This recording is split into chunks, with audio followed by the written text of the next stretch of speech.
Alam niyo po, napaka-successful itong pinapatupad natin na gun ban, ganun kulang-kulang ng 90 ang mga barel, armas o mga deadly weapons na nakukumpiska ng ating pong kapulisan. At nagpapasalamat tayo sa PNP sa pagpapanatiling maayos po ang mga checkpoint na nakaset up sa buong bansa.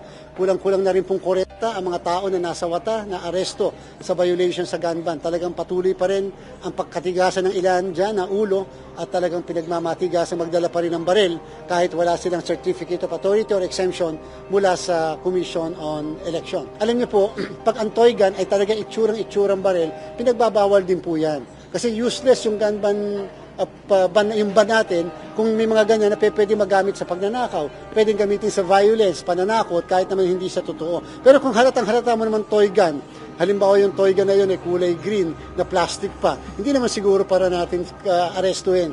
Yung tao, nasa discretion po yan ng ating pong miyembro ng law enforcement authorities. Yan pong mga bladed weapons, bawal na bawal po yan.